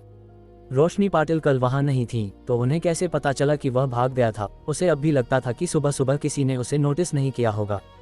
रोशनी के शब्द खंजरों, तलवारों और भालों से भी ज्यादा चुभने वाले थे, जो सीधे उसके दिल में उतर गए और उसे ऐसा महसूस कराया कि सांस लेना भी दर्दनाक है। लेकिन जल्द ही उसे अचानक कुछ एहसास हुआ और उसने रोशनी की ओर देखते हुए पूछा, क्या उस कुत्ते देवांश ने आपको बताया? वही था, पक्का वही रहा होगा। सुबह सुबह उसका सामना सिर्फ उसी से हुआ था। रोशनी के जवाब देने से पहले ही रणवीर बोल पड़ा, देवांश और मेरी मुंबई में पुरानी दुश्मनी है। वह मुझसे बहुत नफरत करता है, इसलिए वह पक्का आपके सामने मेरी बुराई करेगा। लेकिन वह आपको जो भी बताए, उसके किसी भी शब्द पर भरोसा मत कीजिएगा। मैं कैप्टन पाटिल से गुजारिश करता हूं कि सच को पहचानें। तुम्हारी बुराई। रोशनी ने हिकारत भरी नजरों से रणवीर को देखा। तुम्हारी औकात क्या है जो तुम मिस्टर ठाकुर को बदनाम करने की जुर्रत करो? अध्याय 557। सच कहूं तो मुझे उस पर काफी तरस आता है। उद्धरण चिन्ह ... विस्मयादिबोधक चिन्ह विस्मयादिबोधक चिन्ह विस्मयादिबोधक चिन्ह उद्धरण चिन्ह। रणवीर के चेहरे पर सदमे के भाव थे। उसने उम्मीद नहीं की थी कि रोशनी पाटिल इतने कड़वे शब्द कहेगी। सबसे अहम बात यह थी कि अगर रोशनी ने सिर्फ उसकी बेइज्जती की होती तो शायद उसे थोड़ा कम बुरा लगता, लेकिन ये जो उसने उसे कुचलकर देवांश को बचाया, इससे उसका मन हुआ कि वह देवांश का सिर धड़ से अलग कर दे। आखिर ये देवांश किस खेत की मूली था? उसकी तुलना रणवीर गिल से कैसे हो सकती थी? कैप्टन पाटिल, शायद आप नहीं जानती, लेकिन ये देवांश मुंबई में कपूर परिवार की बेटी के टुकड़ों पर पलता था। आज उसकी जो भी उपलब्धियां हैं, वो सब औरतों की बदौलत हैं। मेरी तरह नहीं, जो अपनी ताकत पर भरोसा करता है, उसमें कोई असली काबिलियत नहीं है। वह पूरा का पूरा घर जमाई है। वह जुआ खेलता था, शराब पीता था, कोर्टों पर जाता था और अपनी बीवी को पीटता था। वह बस एक नीच इंसान है। रणवीर ने रोशनी के दिल में अपनी छवि बचाने के लिए देवांश की छवि को चकनाचूर करने की कोशिश की। कायदे से देखा जाए तो औरतें घर जमाए और घरेलू हिंसा करने वालों से नफरत करती हैं, और देवांश दोनों ही था। उसे विश्वास था कि रोशनी पाटिल एक महिला होने के नाते जरूर उस पर थूकेगी। हालांकि रोशनी ने फिर से ठंडी हंसी हंसी। एक भगोड़े को जिसने अपनी जान बचाने के लिए आम जनता को मरने के लिए छोड़ दिया, उसे क्या हक है मिस्टर ठाकुर पर उंगली उठाने का? उद्धरण चिन्ह ... विस्मयादिबोधक चिन्ह विस्मयादिबोधक चिन्ह विस्मयादिबोधक चिन्ह उद्धरण चिन्ह। इस बार सिर्फ रणवीर ही नहीं, बल्कि उसके साथ आए सभी लोगों की आंखें फटी की फटी रह गईं। जाहिर तौर पर उन्होंने भी उम्मीद नहीं की थी कि रोशनी पाटिल देवांश का इतना जबरदस्त बचाव करेंगी, यहाँ तक कि यह जानने के बाद भी कि देवांश घर जमाई था और अपनी बीवी को पीटता था, फिर भी वह उसके साथ खड़ी थीं। आखिर इस देवांश के पास ऐसा कौन सा जादू था? वह सभी शानदार महिलाओं को अपने वश में कैसे कर लेता था? कशिश खन्ना ऐसी ही थी और बाद में ईशा देशमुख भी ऐसी ही निकली। उन्होंने कभी उम्मीद नहीं की थी कि 2 बार और 3 सितारों वाली रैंक रखने वाली गरुड़ की कड़क कैप्टन रोशनी पाटिल भी ऐसी ही होंगी। सब सन रह गए। उनके चेहरों पर अविश्वास साफ झलक रहा था, खासकर रणवीर, जिसे ऐसा लग रहा था मानो वह देवांश की परछाई में जी रहा हो। हर बार जब उसे उम्मीद की कोई किरण मिलती तो अंत में देवांश की वजह से वह बुझ जाती। कैप्टन पाटिल, देवांश आज जहां है, सिर्फ कपूर परिवार के प्रभाव की वजह से है। मेरी तुलना में वह मेरे जूते उठाने लायक भी नहीं है। आप उसका इतना बचाव क्यों कर रही हैं? रणवीर पूरी तरह से उलझन में था और उसने सीधे पूछ लिया। रोशनी ने यह सुना, हिकारत से रणवीर की ओर देखा और कहा, तुम वजह जानने के लायक भी नहीं हो। बोलने के बाद रोशनी ने उनके साथ और समय बर्बाद करना मुनासिब नहीं समझा और कैंप के अंदर जाने के लिए मुड़ गईं। रोशनी की लगभग परफेक्ट पीठ को देखते हुए कबीर और बाकी सब सन रह गए। सिर्फ रणवीर की आंखों में निराशा भरी थी। ये चौथी बार था जब देवांश ने उसकी योजनाएं बर्बाद की थीं। उसे लगा कि उसका मानसिक संतुलन बिगड़ने वाला है, इतना कि उसे पता भी नहीं चला कि वह आखिरकार कार में कैसे बैठा। इस बार उसने गाड़ी नहीं चलाई, बल्कि पिछली सीट पर बैठा, जहां नताशा ने उसे धीरे से गले लगा लिया। हालांकि नताशा भी इस समय थोड़ी उदास लग रही थी। भले ही रोशनी पाटिल ने कुछ नहीं कहा, लेकिन उनके रवैये से साफ पता चलता था कि वह देवांश के लिए मन में गहरा सम्मान, यहाँ तक कि प्रशंसा भी रखती हैं। एक इंसान को कितना शानदार होना चाहिए कि गरुड़ की कैप्टन जैसी खूबसूरत महिला उसकी प्रशंसक बन जाए। नताशा ने इस बारे में सोचने की हिम्मत नहीं की। उसे बस धुंधला सा महसूस हुआ कि उस वक्त कुणाल को छोड़ना एक गलती थी। रणवीर, गरुड़ की कैप्टन भी हमें कुछ नहीं समझती। क्या हमारे पास अब कोई चांस नहीं है? नताशा सोचते सोचते अचानक खुद को रोक नहीं पाए और सीधे पूछ बैठी। वह जानती थी कि इससे रणवीर को बुरा लगेगा, लेकिन उसे जवाब जल्द से जल्द चाहिए था ताकि वह अपने अगले कदम की योजना बना सके कि रणवीर के साथ रहना है या कोई नया शुगर डैडी तलाशना है। ये सुनकर रणवीर का शरीर कांप उठा, लेकिन वह जल्दी से सीधा हो गया और फिर उसकी आंखों में एक आश्चर्यजनक चमक आ गई। कोई चांस नहीं। रोशनी पाटिल के पास गरुड़ के सदस्यों को रखने या निकालने का सुझाव देने का अधिकार है, फैसला करने का नहीं। असली फैसला लेने वाला गरुड़ का चीफ इंस्ट्रक्टर है। मैंने सुना है कि कमांडर चीफ इंस्ट्रक्टर के संपर्क में हैं और कह रहे थे कि अगले महीने गरुड़ के नए नियुक्त चीफ इंस्ट्रक्टर खुद नई पीढ़ी के सदस्यों का चयन करेंगे। मुझे विश्वास है कि अपनी मौजूदा ताकत के साथ मैं निश्चित रूप से चुना जा सकता हूँ। उस समय भले ही रोशनी पाटिल न चाहें, वे बस बेबसी से मुझे गरुड़ में शामिल होते हुए देखेंगी। ये कहने के बाद रणवीर की आंखों में एक तेज और उग्र चमक थी। ये साफ था कि वह अभी भी अपने भविष्य को लेकर उम्मीदों से भरा था। रणवीर का आत्मविश्वास लौटता देख कार में मौजूद बाकी 4 लोग भी फिर से जिंदा हो गए। आखिरकार रणवीर का हुनर उन सब के सामने था। गरुड़ में शामिल होना उसके लिए मुश्किल नहीं होगा। रोशनी पाटिल के पास जाने का कारण केवल अपने लिए एक अतिरिक्त सुरक्षा कवच तैयार करना था। देवांश, एक बार जब मैं गरुड़ के चीफ इंस्ट्रक्टर से मिल लूंगा तो तेरी मौत पक्की है, रणवीर ने सामने के शीशे को घूरते हुए कहा, जबकि उसका एक हाथ सीधे नताशा के कॉलर के अंदर चला गया, जिससे नताशा ने अपना होंठ कसकर काट लिया। आवाज निकालने की हिम्मत नहीं की। मुंबई वापस चलो, मैं अब एकांतवास में जाऊंगा। रात गहराते ही दोनों गाड़ियां रात भर गाड़ी चलाकर यवतमाल की ओर निकल पड़ीं। उसी समय हजारों मील दूर एक बीहड़ में विहान चौधरी और उसके समूह ने रुकने के लिए थोड़ी ऊंची जगह ढूंढी ताकि वे कुछ सूखा राशन खा सकें और अपनी ऊर्जा वापस पा सकें। देवांश ने जल्दबाजी में घर छोड़ा था और खाना तैयार नहीं किया था, इसलिए उसने सीधे अपनी स्टोरेज रिंग से कई गोलियां निकाली और उन्हें चॉकलेट बीन्स की तरह मुंह में डालकर मजे से खाने लगा। भाई देवांश, मेरे पास अभी भी एक्स्ट्रा राशन है, ये लो और खा लो। कुछ चॉकलेट की गोलियों से तुम्हारा पेट कैसे भरेगा? विहान चौधरी कुछ सूखा राशन लेकर देवांश के पास आया और मुस्कुराते हुए बोला, विहान भाई की दरियादिली के लिए शुक्रिया, लेकिन मेरे लिए इतना ही काफ़ी है। इतना कहकर देवांश ने आखिरी चॉकलेट बीन अपने मुंह में फेंकी और फिर बाकायदा डकार ली। ये जानबूझकर नहीं था, बल्कि उसका पेट सच में भर गया था। हालांकि ये गोलियां इलाज के लिए थीं, लेकिन वे पोषक तत्वों से भरपूर थीं और शरीर में प्रवेश करते ही घुल जाती थीं, सीधे खून में मिल जाती थीं, जिससे आंतों से गुजरने की जरूरत नहीं पड़ती थी। वे न केवल चोटों को ठीक करती थीं, बल्कि स्वाभाविक रूप से भूख की बीमारी को भी मिटा देती थीं। उद्धरण चिन्ह ... उद्धरण चिन्ह। देवांश को डकार लेते देख विहान निशब्द रह गया, लेकिन फिर भी मुस्कुराया और बोला, ठीक है, फिर मैं इन्हें अपने पास रखता हूँ।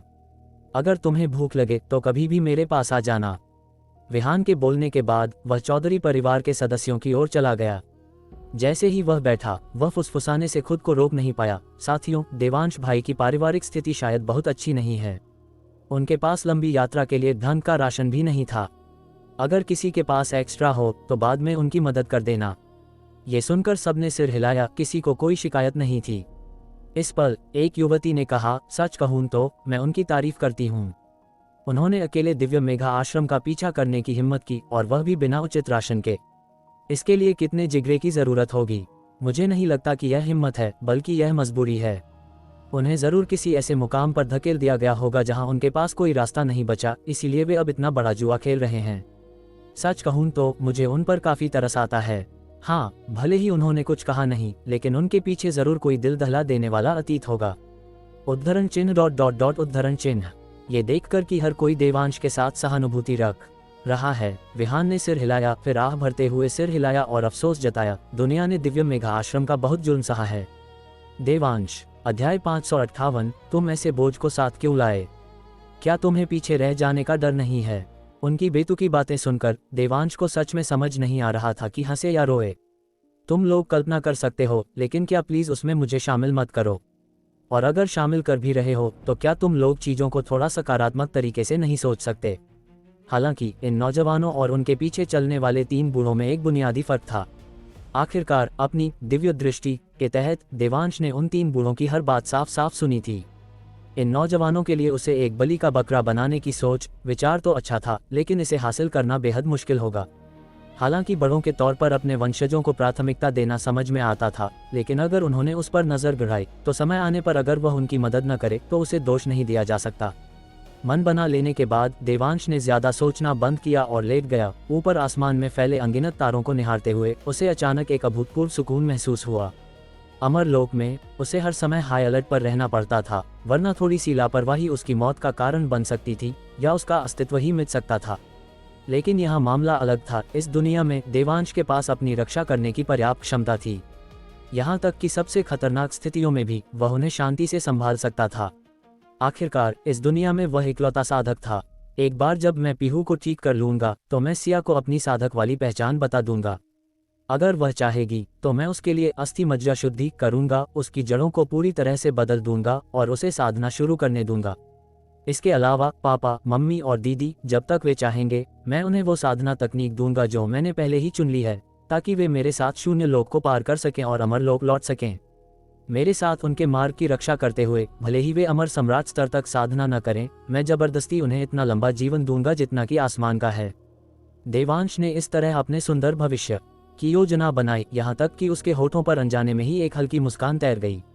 ये नज़ारा संयोग से पास से गुजर रहे चौधरी परिवार के एक सदस्य ने देख लिया। लौटने के बाद उसने चौधरी परिवार के सदस्यों से फुसफुसा कर कहा, ये देवांश सच में कोई दिव्य आत्मा है। उसकी जिंदगी पहले ही इतनी मुश्किल है, फिर भी वह मुस्कुरा सकता है। जैसे आसमान अपनी गति से ऊर्जा बनाए रखता है, वैसे ही एक सज्जन व्यक्ति को लगातार आत्म सुधार के लिए प्रयास करना चाहिए। देवांश भाई इतने आशावादी हैं, हमें उन्हें निराश नहीं करना चाहिए। एक बार जब हम दिव्य मेघा आश्रम के लोगों को ढूंढ लेंगे तो हम उन्हें उनका हक वापस दिलाने में मदद करेंगे, चाहे कुछ भी हो जाए। विहान ने मुठियां भींच ली और दृढ़ भाव से कहा। उसकी इच्छा हो रही थी कि वह भी दिव्य मेघा आश्रम को नष्ट कर दे। ये सुनकर चौधरी परिवार के सभी सदस्यों ने सहमति में सिर हिलाया। उनकी आंखों में देवांश के लिए न्याय पाने का संकल्प था। उनकी एकजुटता और लड़ने का जज्बा अपने चरम पर पहुंच गया। जमीन पर लेटे हुए तारों भरे आसमान को देख रहे देवांश ने जब उनकी बातें सुनी तो वह कड़वी मुस्कान हंसे बिना नहीं रह सका, अफसोस करते हुए कि ये नौजवान अभी भी अच्छे हैं, कम से कम जोश से भरे हुए, अपने बड़ों की तरह नहीं जो साजिशों से भरे हैं। हालांकि उन्होंने पूरी तरह से गलत दिशा का अंदाजा लगाया था, लेकिन देवांश का समझाने का कोई इरादा नहीं था। इसके बजाय उसने अकेले ही रात के आसमान का आनंद लिया, अपने शरीर के भीतर आकाश भक्षण सूत्र को संचालित करते हुए इस घने जंगल में मौजूद अपेक्षाकृत प्रचुर आध्यात्मिक ऊर्जा को सोखने लगा। हालांकि यह ऊर्जा उसके लिए ऊंट के मुंह में जीरे के समान थी, लेकिन कुछ न होने से तो बेहतर ही थी। दूसरी तरफ अनन्या सिंधिया ने जब सबकी बातें सुनी तो वह चौधरी परिवार के सदस्यों की तरह उत्साहित नहीं हुई। इसके बजाय उसने अपना सिर थोड़ा तिरछा किया और देवांश पर एक नज़र डाली। फिर उसने अपनी भौहें सिकुड़ी। उसकी आंखों में उलझन की एक झलक कौंध गई। वह देवांश को पूरी तरह समझ नहीं पा रही थी। उसकी साधना औसत थी, फिर भी उसे दिव्य मेघा आश्रम द्वारा हताश स्थिति में धकेल दिया गया था, यहाँ तक कि वह भरपेट खा भी नहीं सकता था। लेकिन वह इतना आशावादी कैसे हो सकता है? न केवल उसने विहान का सूखा राशन स्वीकार नहीं किया, बल्कि वह कष्ट में भी खुशी ढूंढ सकता था। क्या इतनी आशावादी मानसिकता सच में 20 साल के किसी नौजवान की हो सकती है? या मेरी तरह उसके पास भी कोई छिपा हुआ तुरुप का इक्का है? ये सोचते हुए अनन्या ने थोड़ा महसूस करने की कोशिश की और यह पुष्टि करने के बाद कि उसके शरीर के भीतर उस व्यक्ति की कोई हरकत नहीं है, उसने खुद पर हंसते हुए एक कड़वी हंसी हंसी। फिर मन ही मन सोचा, लगता है वो बस एक नासमझ भोला लड़का है। मैं ही ज्यादा सोच रही थी। अनन्या, अनन्या, तुम्हें याद रखना होगा, इस दुनिया में सिर्फ तुम्हें ही ऐसा दैवीय संयोग मिला है। अपनी कल्पना के घोड़े अब और मत दौड़ाओ। अनन्या ने मन ही मन खुद को डांटा, फिर बाकी सबको नजरअंदाज किया और अपनी साधना पर ध्यान केंद्रित कर दिया। इस तरह रात बिना एक शब्द कहे बीत गई। अगली सुबह जब देवांश ने देखा कि सब धीरे धीरे जाग रहे हैं तो उसने अपनी साधना तकनीक को समेट लिया और विहान और अन्य लोगों द्वारा उठाए जाने का इंतजार करने लगा। नाश्ते के बाद सबने बस अपना सामान पैक किया और कल की तरह आगे की यात्रा जारी रखी।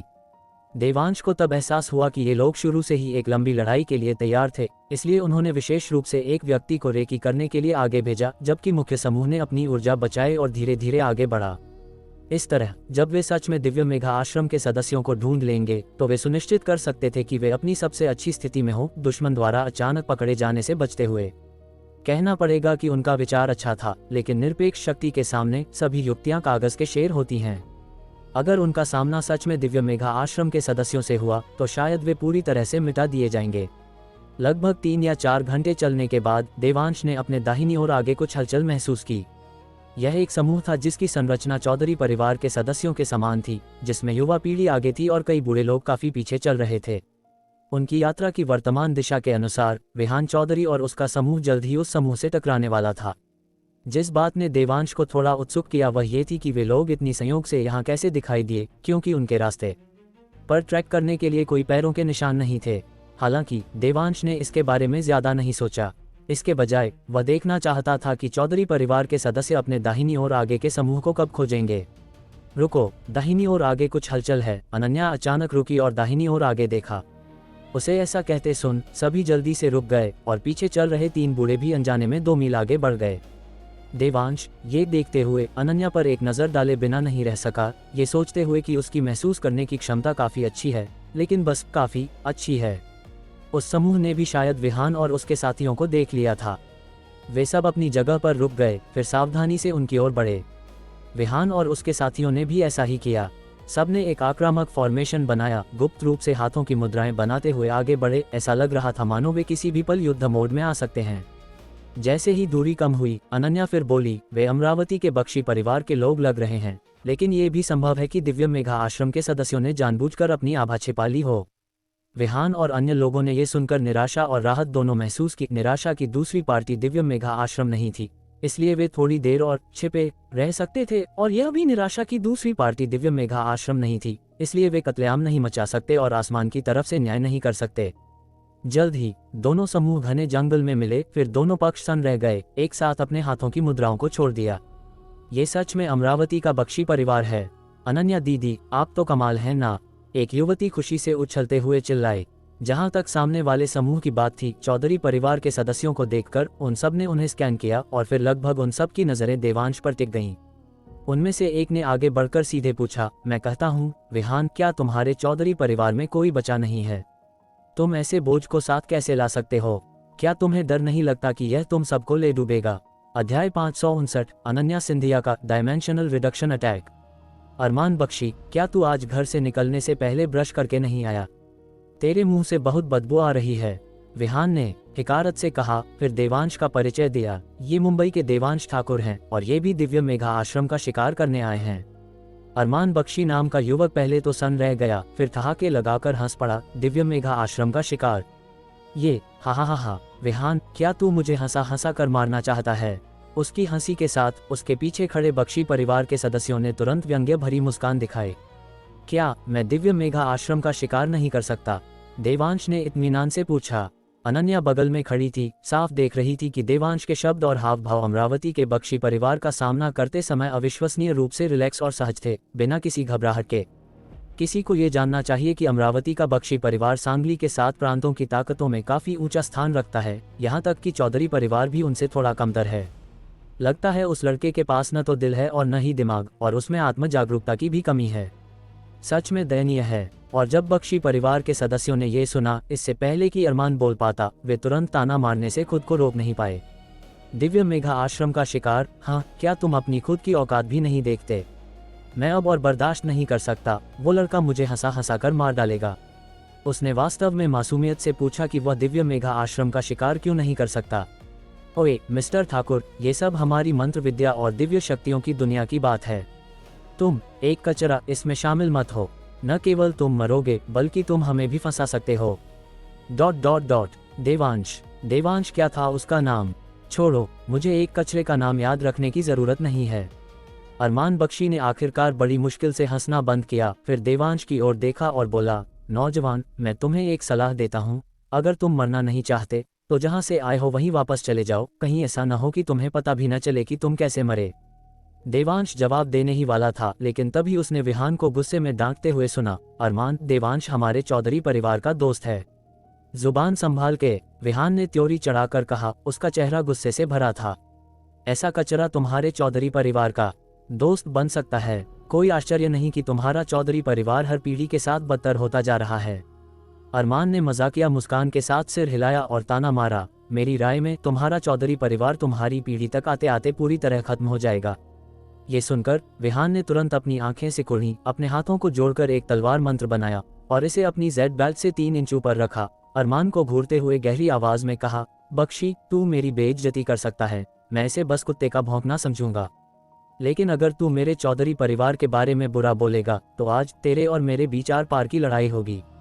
बोलने के बाद विहान ने अपनी कमर पर बंधी जेड बेल्ट पर थप्पड़ मारा और उसमें से तुरंत 2 उड़ती तलवारें निकली, फिर तेजी से अरमान की ओर झपटी। ये देखकर अरमान ने अचानक अपनी छाती के सामने ताली बजाई, फिर आगे की ओर धक्का दिया, अपने मुंह से जमजाक शब्द चिल्लाया। पल भर में उसके सामने आधे गज की दूरी पर हवा में एक विशाल बर्फ का ब्लॉक 1 मीटर चौकोर प्रकट हो गया, जिसने उड़ती तलवारों का रास्ता रोक दिया, जिससे वे उसमें धंस गईं। जब उड़ती तलवारों ने पहली बार बर्फ के ब्लॉक में प्रवेश किया तो वे अजेय थीं, लेकिन आधे रास्ते जाने से पहले ही वे 1 इंच भी आगे नहीं बढ़ सकी, मानो उनका रास्ता रोकने वाली चीज क्रिस्टल जैसी साफ बर्फ नहीं बल्कि पीतल और लोहे की दीवार थी। अपनी मेहनत बर्बाद मत कर, इस यंग मास्टर की ताकत हाल ही में बहुत बढ़ गई है। तेरी 2 टूटी फूटी छोटी तलवारें अब मेरा कुछ नहीं बिगाड़ सकती, हा हा हा हा। अरमान जोर से हंसा, उसके चेहरे के भाव जंगली और बेबाक थे, बस उसे देखकर ही उल्टी आ जाए। क्या पिछले साल मेरे हाथों पिटने के बाद तूने वापस जाकर कड़ी मेहनत की? कोई आश्चर्य नहीं कि मुझे दूर से ही बदबू आ रही थी, और अब ये और भी असहनीय है। विहान ने हिकारत से देखा और अपनी उंगली के एक हल्के झटके के साथ दोनों उड़ती तलवारें वापस उसके हाथ में उड़ गईं। उसे हल्का सा आभास हुआ कि बर्फ का ब्लॉक उड़ती तलवारों द्वारा किए गए घावों को जमा रहा था।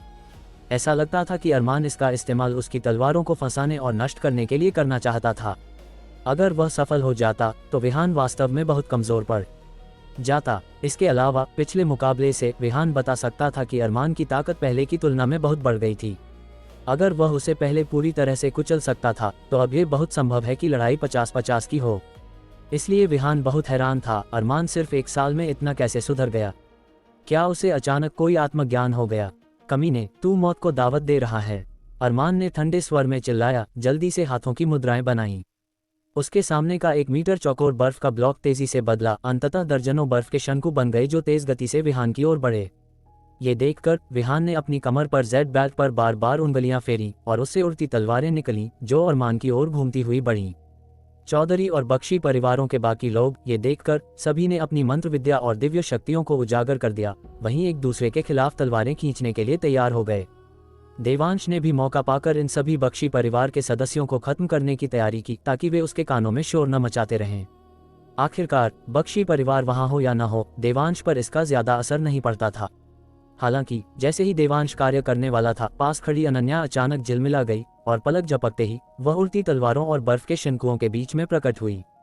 फिर इससे पहले कि विहान और अरमान प्रतिक्रिया दे पाते और अपनी चालें वापस ले पाते, उसने अपनी लंबी आस्तीन को झटका दिया, अपने शरीर को मोड़ा और पलक झपकते ही उन उड़ती तलवारों और बर्फ के शंकुओं की दिशा बदल दी, उन्हें तेज गति से उनके संबंधित मालिकों की ओर वापस भेज दिया, जिससे वे दोनों डर के मारे अपनी हथियारों को नियंत्रित करने के लिए जल्दी से हाथों की मुद्राएं बनाने लगे। उनके चेहरे पीले पड़ गए और अनन्या की इस चाल ने विहान और अरमान दोनों को पूरी तरह सन्न कर दिया। काफी देर बाद विहान आखिरकार होश में आया। उसने पहले अपना जबड़ा बंद करने के लिए अपने हाथ का इस्तेमाल किया, फिर सदमे भरे भाव से कहा, उसने मेरे और अरमान के जानलेवा हमलों को इतनी आसानी से तोड़ दिया। हालांकि अरमान नहीं बोला, लेकिन इस पल उसके मन में भी यही विचार थे। बेशक ये सिर्फ उन दोनों की बात नहीं थी, चौधरी और बख्शी परिवारों के सदस्य और यहाँ तक कि उनके पीछे चल रहे बूढ़े लोग भी इस पल बहुत गंभीर चेहरे बनाए हुए थे। चौधरी और बख्शी परिवारों की युवा पीढ़ी के 2 सबसे ताकतवर लोगों के जानलेवा हमले उसके कपड़ों के किनारे को भी नहीं छू सके।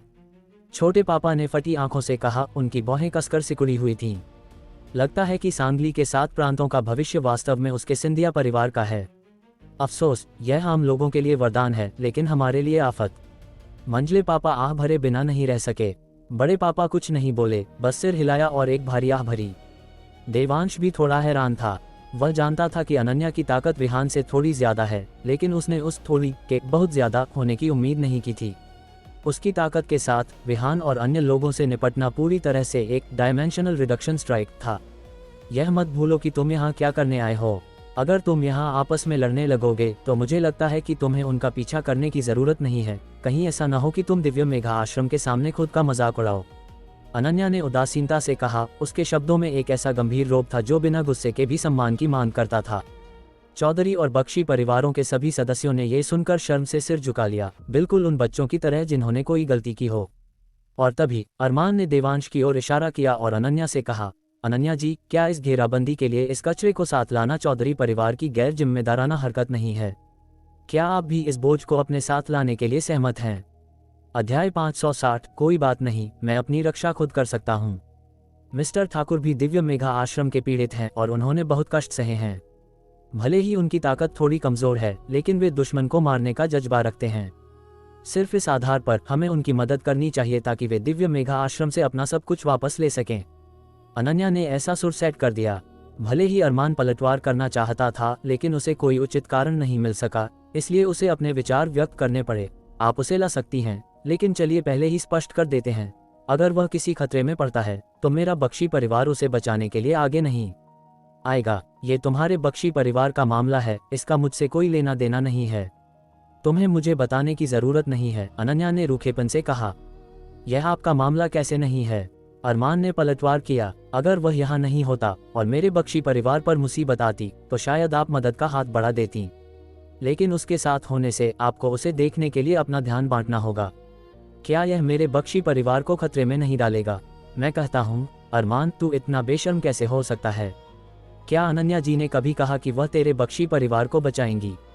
विहान ने हिकारत से कहा, उसका चेहरा तिरस्कार से भरा था। ए चौधरी, यहाँ ताने मारना बंद कर। वह लड़का न केवल मेरे बख्शी परिवार के बचने के मौके को छीन रहा है, बल्कि तेरे चौधरी परिवार के भी। तू बेवकूफ़ अभी भी उसके लिए बोल रहा है। चौधरी परिवार ने तुझ जैसे मूर्ख को कैसे पाला? तू। विहान गुस्से में था और बोलने ही वाला था कि अनन्या ने उसे बीच में ही रोक दिया। तुम दोनों बहस बंद करो। मैं तुम्हें एक आखिरी बात बता सकती हूँ, अगर तुम तीनों खतरे में पड़ते हो तो मैं निश्चित रूप से पहले तुम्हारे दोनों परिवारों के सदस्यों को बचाने को प्राथमिकता दूंगी, लेकिन शर्त यह है कि तुम्हें दिव्य मेघा आश्रम को खत्म करने के लिए मिलकर काम करना होगा। क्या कहते हो? ये सुनकर अरमान ने पागलों की तरह सिर हिलाया। यही तो वह चाहता था। विहान के साथ बहस करना केवल अपने हितों को सुरक्षित करने का एक जरिया था। दूसरी ओर विहान ने अरमान पर हिकारत से सांस छोड़ी और चुप रहा। आखिरकार यह एक ठोस फायदा था जो अनन्या उसके चौधरी परिवार को दे रही थी। वह एक अजनबी के लिए चौधरी परिवार के सदस्यों की जान जोखिम में नहीं डाल सकता था। चाहे वह बहुमत को एकजुट करने में कितना भी विश्वास करता हो, वह ऐसा बलिदान नहीं दे सकता था। ये देखकर कि चौधरी और बख्शी दोनों परिवारों को कोई आपत्ति नहीं है, अनन्या ने फिर देवांश से कहा, तुमने अभी सुना, आगे के रास्ते पर मैं शायद तुम्हारी रक्षा न कर पाऊं, तो तुम वापस क्यों नहीं चले जाते? मुझे बताओ कि दिव्य मेघा आश्रम ने तुमसे क्या चुराया है, और अगर मुझे वह दिखा तो मैं उसे तुम्हारे लिए वापस ले आऊंगी। कैसा रहेगा? उसे लगा कि यह सुझाव वर्तमान में सबसे अच्छा समाधान है, लेकिन देवांश ने सिर हिलाया और मुस्कुराया। कोई बात नहीं, मैं अपनी रक्षा खुद कर सकता हूँ और मैं तुम सबकी रक्षा भी कर सकता हूँ। उद्धरण चिन्ह ... उद्धरण चिन्ह। ये सुनकर अनन्या ने तुरंत ठंडी सांस ली, फिर सिर हिलाया, बड़बड़ाते हुए जमीन आसमान का फर्क नहीं जानता, और सीधे मुड़कर चली गई। उसकी राय में ये देवांश अब न तो आशावादी था और न ही आत्म जागरूकता की कमी वाला, बल्कि बस मूर्ख था। पहले वह देवांश के सबसे करीब खड़ी थी, लेकिन अब वह उससे सबसे दूर खड़ी थी, मानो देवांश की मूर्खता से संक्रमित होने से डर रही हो। बेशक उसका ऐसा करने का एक और मकसद ये था कि वह चौधरी और बख्शी परिवारों को पहले ही मौके पर बचा सके और देवांश द्वारा नीचे न खींची जाए। जहां तक देवांश की बात थी, उसने जो कहना था कह दिया था। देवांश कैसे चुनता है यह उसका अपना मामला था और उसे स्वाभाविक रूप से उसके परिणाम भुगतने होंगे। चौधरी और बख्शी परिवारों के बीच एक विवाद इस प्रकार देवांश के फायदे के नुकसान के साथ समाप्त हुआ, इसलिए समूह खुशी खुशी फिर से आगे बढ़ा। यात्रा के दौरान देवांश पहले की तरह दूसरों के पीछे चल रहा था, न बहुत करीब और न बहुत दूर। विहान ने फिर अपनी गति धीमी की और देवांश के साथ चलने लगा। भाई देवांश, चिंता मत करो, हमारे चौधरी परिवार के सदस्यों ने चर्चा की है और हम आपकी रक्षा करेंगे और आपको अपना सामान वापस पाने में मदद करेंगे। देवांश ने सिर हिलाया और मुस्कुराते हुए कहा, शुक्रिया, लेकिन मुझे भरोसा है कि मैं इसे खुद वापस पा सकता हूँ। ये सुनकर विहान मुस्कुराया और कुछ नहीं बोला और अपनी गति बढ़ाकर वापस अपनी लीडिंग पोजीशन पर लौट गया। उसकी राय में ये देवांश भाई हर तरह से अच्छा था, सिवाय थोड़ा आंख मूंदकर अति आत्मविश्वासी होने के। हालांकि उसे विश्वास था कि एक बार जब वह दिव्य मेघा आश्रम के लोगों से मिलेगा तो उसे जल्दी ही अपनी औकात पता चल जाएगी।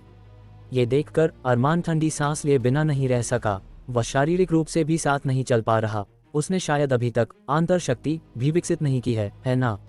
न तो साधक और न ही मार्शल आर्टिस्ट, फिर भी वह दिव्य मेघा आश्रम से निपटना चाहता है। क्या ये बस खुद को उनके हवाले करने के लिए भागना नहीं है? अगर यह कोई गेम होता तो मैं बिना हिचकिचाहट के उसे रिपोर्ट कर देता। चूंकि वह पहले ही अनन्या से सहमत हो चुका था, इसलिए वह बहुत धीमी आवाज में बोला ताकि अनन्या उसे लेक्चर न दे। अरमान, असल में उसका हमारे साथ होना काफी अच्छा है। अगर हम सच में खतरे में पड़ते हैं तो हम उसे आगे धकेल सकते हैं और उसे हमारे लिए एक ढाल बनने दे सकते हैं। क्या ये और भी बेहतर नहीं होगा? अरमान के पीछे चल रही एक नखरेबाज महिला ने अपनी नशीली आंखों से कहा।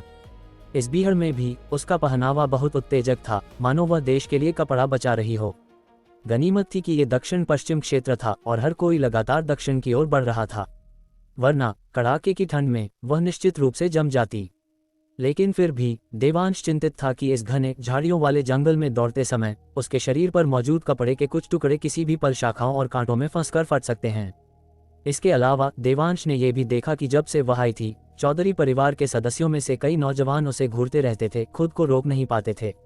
इसमें उनका दोष नहीं था, आखिरकार महिला का फिगर वाकई अच्छा था और मुख्य बात यह थी कि वह इसे दिखाने की हिम्मत करती थी। उसकी गोरी नंगी टांगें सबकी आंखों के सामने आगे पीछे डोल रही थीं। कौन उससे मोहित नहीं होगा? ये सच है, तुम काम्या वास्तव में लोगों को दिलासा देने में अच्छी हो। कोई आश्चर्य नहीं कि वे सब कहते हैं कि तुम सर्वश्रेष्ठ हो, बिल्कुल जल की तरह। ये कहावत बिल्कुल सच है, अरमान ने धीमी हंसी के साथ कहा। लेकिन काम्या ने सिर हिलाया और कहा, अरमान तुम गलत हो। गलत? मैं कहाँ गलत हूँ? अरमान ने भौहें सिकुड़ी बड़ी उलझन में पूछा। वे कहते हैं कि मैं सर्वश्रेष्ठ जल जैसी नहीं हूँ, बल्कि ऊपर हूँ तो जल जैसा आनंद हूँ। काम्या ने खिलखिलाकर कहा, उद्धरण चिन्ह डॉट डॉट डॉट उद्धरण चिन्ह। ये सुनकर अरमान पहले तो सन रह गया, फिर अचानक समझ गया और ताली बजाने से खुद को नहीं रोक सका। बोला, अद्भुत, सचमुच अद्भुत। अगर हम रास्ते में नहीं होते तो मैं सच में खुद अनुभव करना चाहता कि क्या तुम सच में ऊपर जल जैसा आनंद हो। ये सुनकर काम्या की आंखें चमक उठी और उसने मन ही मन सोचा, मैं इस पूरे रास्ते तुम्हें लुभाती रही हूँ और आखिरकार मैंने तुम्हें फंसा लिया। दिव्य मेघा आश्रम के नष्ट होने के बाद तुम ये कारनामा अपने नाम कर लोगे और बख्शी परिवार के मुखिया तुम ही बनोगे। उस समय मैं बख्शी परिवार की मालकिन बनूंगी, एक व्यक्ति के बाद और हजारों के ऊपर। ये सच है कि हम अभी रास्ते में हैं, लेकिन आराम करने का समय तो हमेशा मिलेगा। काम्या ने नखरे से कहा, आराम तो नामुमकिन है, आखिर यह बीहड़ है, अरमान ने आह भरते हुए कहा। इस पल वह सच में इस घेराबंदी मिशन को जल्दी खत्म करना चाहता था।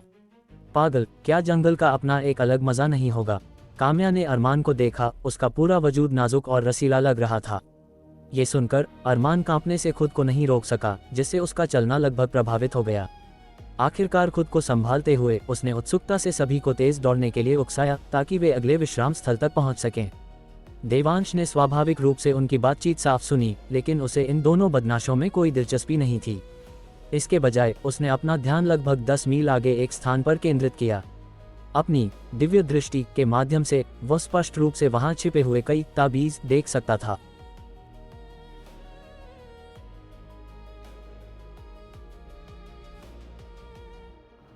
इस एपिसोड के बाद मुझे एक बात बहुत साफ लगी। ताकत सिर्फ दिखने वाली नहीं होती। कुछ लोग शोर मचाकर खुद को बड़ा साबित करना चाहते हैं और कुछ बिना बोले बिना समझाए हालात को अपने हिसाब से मोड़ देते हैं। देवांश को देखकर मुझे लगा कि असली आत्मविश्वास वही है जो दूसरों की राय पर टिका ना हो। सब उसे बोझ समझ रहे थे, लेकिन मुझे तो यही लगता है कि कहानी अक्सर ऐसे किरदारों पर पलटती है जिन्हें सबसे ज़्यादा कम आंका जाता है। अनन्या की ठंडी समझदारी और डायमेंशनल बढ़त ने यह भी दिखाया कि अनुभव और नियंत्रण कच्चे जोश से कहीं ऊपर होते हैं, और जो लोग दूसरों को ढाल बनाने की सोच रहे हैं, इतिहास गवाह है ऐसे प्लान ज़्यादा देर नहीं चलते। अब सवाल यह है, जब असली टकराव होगा तब देवांश चुपचाप सबको चौंकाएगा या कोई और सबसे पहले अपनी औकात दिखाएगा?